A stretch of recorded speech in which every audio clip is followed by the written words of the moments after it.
In our media-obsessed culture, there's a sensation many of us feel regarding certain intellectual properties. You may have felt it yourself, but never knew what to call it. The feeling that you're watching meaningless fluff, hoping for a payoff that never comes. You might find it difficult to get attached to the new characters, find the plot lines hard to invest in, or lose interest in the franchise for reasons you have trouble articulating. I've come up with my own term for this, which I'll share with you today.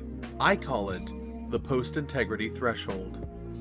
In the simplest definition, the post-integrity threshold is when a story has achieved all of its significant goals, resolved all conflicts introduced, developed its cast sufficiently, and fails to present any meaningful exploration of its prior themes and universe. In short, when the story past a certain point feels as though it exists simply to perpetuate itself indefinitely, with little to no regard for the kind of audience engagement it started with. To understand that last point, we need to define what creates audience engagement. What entices someone to be invested in a piece of media, in a story being told?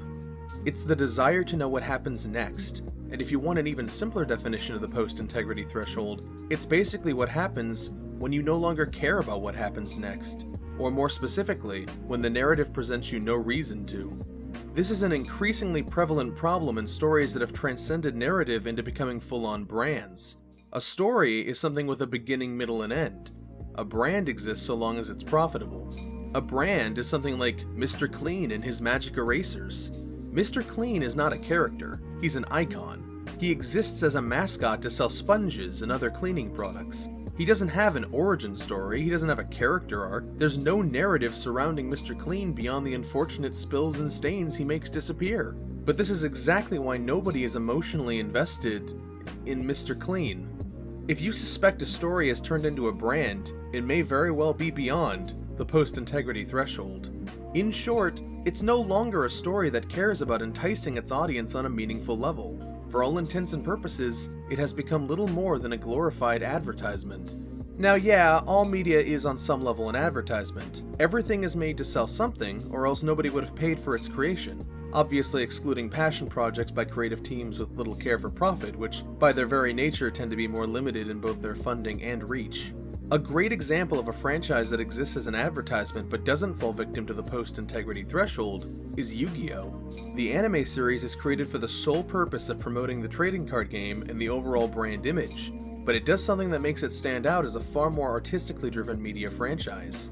Yu-Gi-Oh! Resets itself every few years to refresh the brand's image and promote new ideas. A new type of card is introduced to the game with all new mechanics, rules, and interactions, and with it, a new anime series is created to showcase it.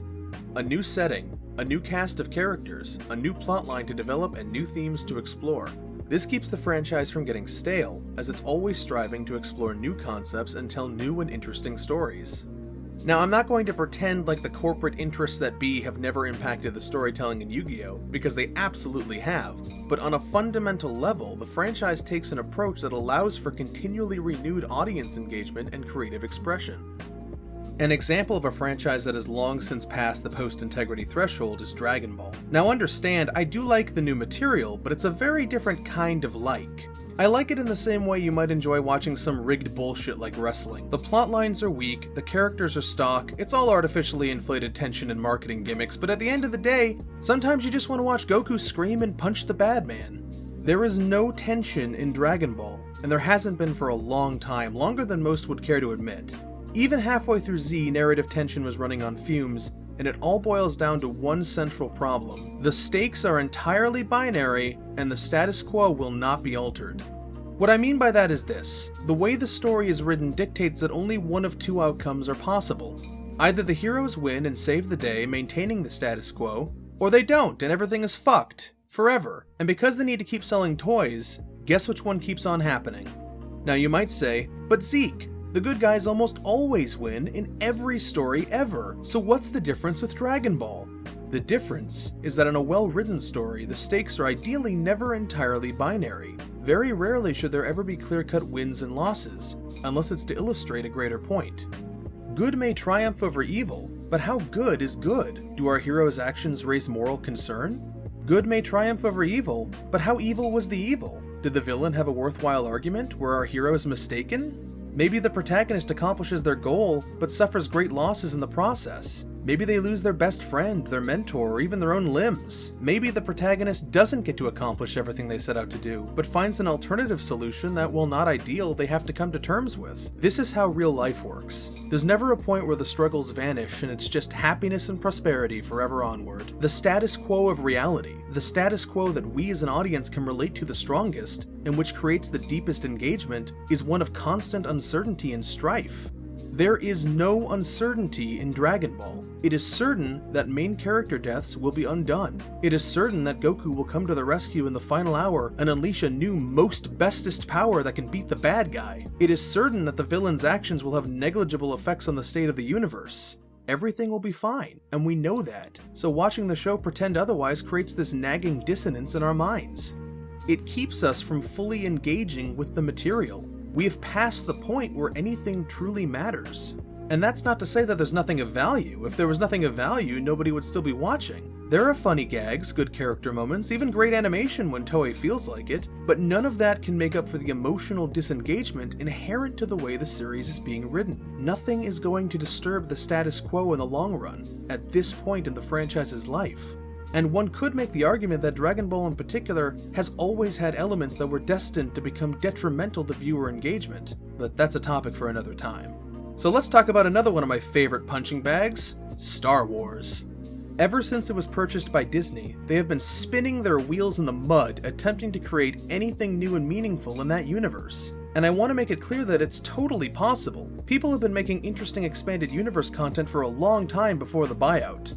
A great way to create more audience engagement is to lower the stakes, to shrink the scale of a conflict to a more intimate level.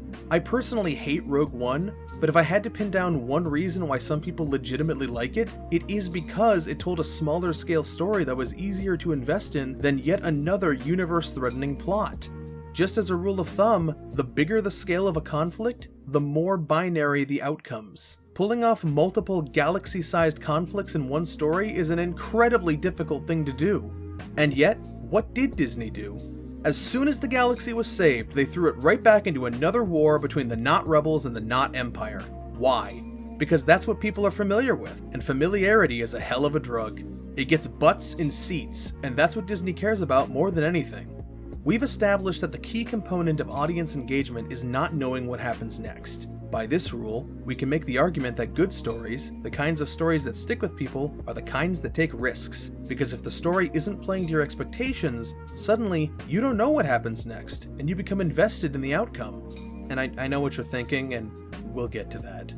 J.J. Abrams played it very safe with The Force Awakens. The plot is almost beat for beat copy-pasted from A New Hope, with only the vague promise of future mysteries to set it apart. But before I can talk about how that's stupid and dumb, I need to give some context about where the franchise was in 2015. It's no secret that the fanbase by and large has incredibly mixed feelings about Lucas's prequel trilogy, and I will concur that they are not great films. The scripts are sloppy, the direction is more akin to a TV sitcom than an epic space opera, and Lucas didn't have enough people on staff confident enough to tell him to rein in his more outlandish ideas.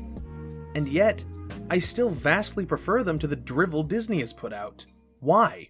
Because for all of their many faults, there was a genuine creative spark to them. George Lucas had a vision, and it does shine through pretty clearly. He expanded his universe considerably in many unique and interesting ways. Most of the world building we know today came from the prequel trilogy or related media.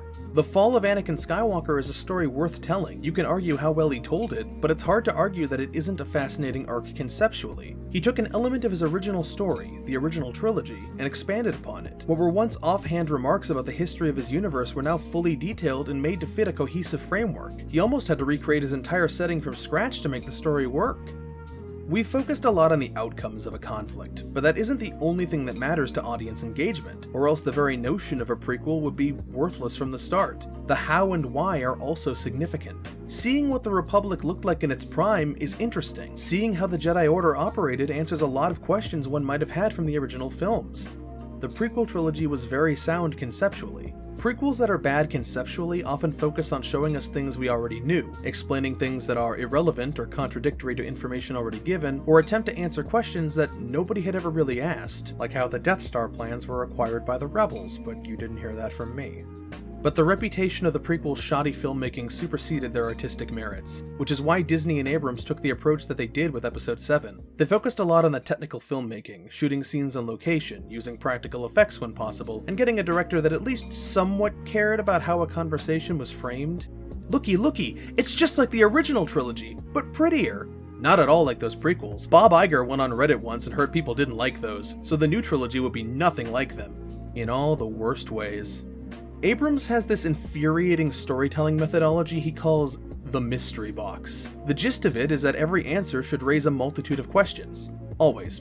You should always be raising more questions than you're answering. That's what he believes audience engagement is, pondering about questions the narrative proposes. Now, I want to preface this by saying that there is merit to unanswered questions. Leaving things up to interpretation is a strong narrative tool. That being said, Abrams' philosophy is heavily flawed, and I'm far from the first person to criticize it, so I'll just go through the Cliff Notes version. Just because you don't give us all the answers doesn't mean they don't need to exist in the first place. It's like a magic trick. The audience doesn't need to know how it's performed, but the magician absolutely does, or else the show will be a mess. If the writer doesn't know the answers to his own questions, they'll end up constructing a narrative built around massive gaping holes in logic and continuity, which is what happened. Rian Johnson, the director of The Last Jedi, whom we'll be shitting on very soon, even admitted during pre-production of his film that Abrams did not plan many real answers, forcing him to make shit up as they went along. And I know I'm skimping on the details and keeping things vague, but this essay is getting long in the tooth as it is. People who've seen the films will know what I mean. Here's the rub. While questions are a great tool for narrative engagement, there must be some kind of payoff or resolution eventually. And it has to carry meaning and feel cohesive. When the lid is lifted and the contents of the box are revealed, it needs to feel like what was in there had always been there, that the clues fit together and the answers make sense in context. You can be slow to let the audience in on your master plan, but you have to have one. J.J. Abrams' approach is little more than endless blueballing, all build up, no payoff, like a baseline that never drops. Enough hooks planted to make you think things are just on the cusp of becoming interesting, but every time it looks like answers are on the horizon, they pivot to something else entirely and forget all about it. Rian Johnson, meanwhile, has the exact opposite problem. Rian was obsessed with subverting our expectations. Every time we thought we knew which way the story was going, he would pull it in the other direction. On paper, this is not a bad thing, and many great writers utilize it to amazing effect. The problem is that Rian Johnson, either by his own intention or mandate from his corporate overlords, couldn't do this in anything close to a satisfactory way. The Last Jedi constantly tricks you into thinking the franchise will head into a bold and unexpected new direction, but every single time it loops back around to the status quo. Will Kylo and Rey team up? Are we going to abolish the long-standing series convention of light sides and dark sides? Is the nature of the Force different from what we had been led to believe? Will the status quo of the universe be irreparably shaken up, changing everything we were comfortable with? No, and you thought. It is insulting how much of the film's runtime is devoted to aha, gotcha moments that have no meaningful depth or lasting payoff. Even shit that did stick by the end of the movie, like Finn and Rose's relationship, is apparently being undone in episode 9. How anyone can think there was ever any sort of plan for this trilogy is beyond me. This is not a creative vision. This is throwing recycled ideas and shocking swerve bullshit at the wall and seeing if anything sticks. The story of Star Wars ended a long time ago, and the people in charge of it now either have no idea where to go with it or aren't allowed to do anything meaningful. That's the post-integrity threshold in action. But bringing Palpatine back was the final nail in the coffin for me. They are so terrified of trying anything new with their big-budget franchise that they have outright admitted creative bankruptcy and have started tainting the original story with their ineptitude. And the worst part is that they brought it upon themselves. They erased the old expanded universe materials from canon, and then have the balls to complain that coming up with an original direction is hard. They had a wealth of existing content to work with, and they threw it away. There are a multitude of people with great ideas for interesting stories set in this universe, but they will never take that risk on them. So is it any wonder that so many people are feeling burnt out and uninvested in the proceedings? Look, I didn't come up with the post-integrity threshold just to shit on things that have gone on for far too long and need to be put out behind the shed. It's a warning to anyone who creates stories of what can happen when the creative drive disappears, and a reminder of what really makes an audience emotionally invested in a story. Stakes that we can relate to, characters that grow and change for both better and worse, and an outcome that, even if we can predict it, is still interesting to see the hows and whys of. That's the key to an engaging narrative. It's all the things that make life itself worth living, with all the good times, the bad times, and every messy, unclear situation in between. Zeke Freak out. Ciao ciao for now.